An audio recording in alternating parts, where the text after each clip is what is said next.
And with me right now is our own Paul Ortiz. Of course, Paul oversees our station here and also broadband and all. And you're not here for that today specifically. You're talking about the Thrive Project, which has been an ongoing project for a few years.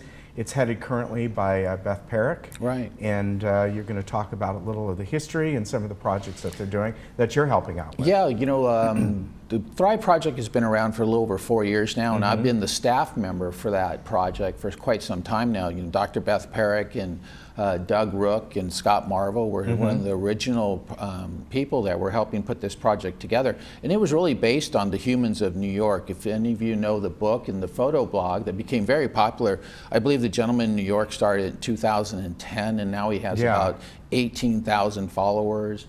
And really, it's just about people that he photographed in New York, and it's just a short little, you know, sentence or a paragraph about who they are and you know, and what they're doing on the streets of New York.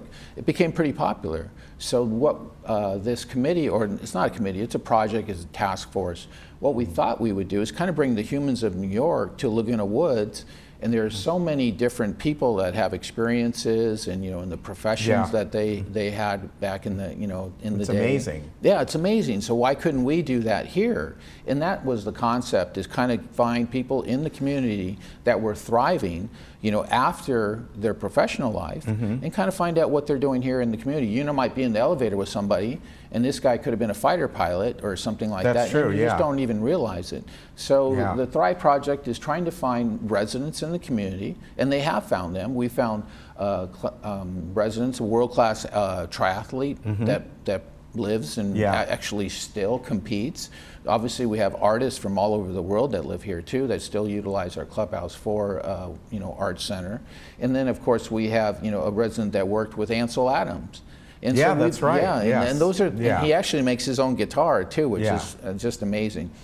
But those are the people too, and you don't have to be an artist or, you know, a professional entertainer. We're just, you know, people. What are your experiences now, and how is living in Laguna Woods helping you thrive and enjoy your later years in life and your retirement? Yeah. So this is a project that everybody's, you know, really been pushing and really, you know, wants to kind of put forward to the community, and we're looking for people that, you know, may be of interest of being a part of the project and also being a guest possibly on one of our shows. So what we want to talk to you about is the Thrive Project show. It airs here on Thursdays, every Thursday at 9:30 in the morning. Scott Marvel is our producer, and we've had a couple of hosts, you know, Charlie Redner from the Right Now show, a good friend of yours. Cindy Whitney, who I'm sure a lot of people know from Discovering Laguna Woods Village, was also on. And now we have Dorothy Basello, and she's been in the entertainment industry and marketing for her entire life, and she is now hosting the show. And she's helping put together this show. And Scott Marvel has done an excellent job in putting together a new show every month. Yeah, he works hard on those. He does, and we know that because, you know, that's what we do, right? And he's out there filming and shooting and editing and getting interviews together. He's not only the videographer, the editor, the sound man, but he's the producer too, to help find, you know, some of this wonderful talent in our community. And what's, you know, what's interesting, you take Scott, you take Cindy, and you take Dorothy, and themselves are thriving beyond what they used to do. Right. A lot of them are bringing their experiences of what they did at one time, but themselves, they're an example of this. I mean, and for them, they're thriving by helping produce this project. It's amazing. So it is amazing. And I thought you were going to mention this, was the three of them are just love Disney. Yes, that is interesting. They all do. They do. They really do. Yeah. So, you know, what we're doing is trying to get some awareness out there to watch the show. People can also go on to our Village Television YouTube channel, and if you look under playlist, you can see many of the episodes that Scott and the task force has put together. And it's just not people too, you know, individuals. They'll go to the Health Fair Expo that we had recently at Clubhouse 5. They'll be at Woodstock. They'll be at the 4th of July celebration. And, you know, we'll see displays for the Thrive Project. And be sure and go over there and say hello to anybody that's over there manning the table, and, you know, just have a chat. And then if it's something that we can put together and get your name and get your information, then we could possibly have you on the program, or even assist with some of the many productions that the Thrive Project is putting together. Yeah, and they do a lot. They do a lot. As a matter of fact, one of their big projects right now is the centenarians. Yeah, that's a neat project. And that's another one of those concepts where they found, they took a picture of somebody or found a picture of somebody, say in their 30s. And now someone's 100 years old, and they're trying to show the difference of that and then give their story as well. Yeah. So we were working with the recreation department, and we were able to find, I think, at least 10 or 15 that are going to be part of our project. And that's an interesting project. I think so. Could you imagine, like John Dudley, a good friend of the station, and you know, worked at Del Toro Water District. You know, did all kinds of stuff, cheese in Wisconsin. Yes, that was Wisconsin one thing cheese. he also did. Yeah, but he's one of the potential people that we could utilize as well. And they base it. We've had Lucy Parker and Mark Rabinovich on, and this is based on a project. I think that was done in Czechoslovakia. I believe so. Right.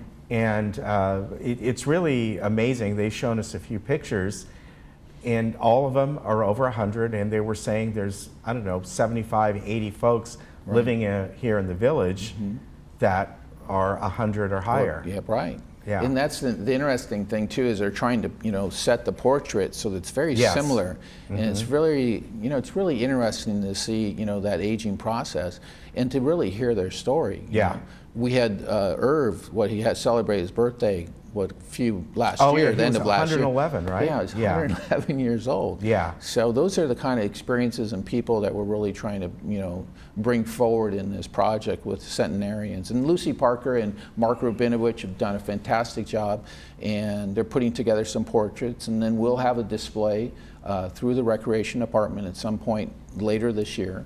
And people could come by and see their portraits and hopefully meet them as well. Yeah, because their experiences, they were like somebody like Irv, of course, was around when people were just beginning to drive. Cars were not even mass produced yet, just on the verge of that. Right. But flight wasn't around yet. It was just being kind of discovered.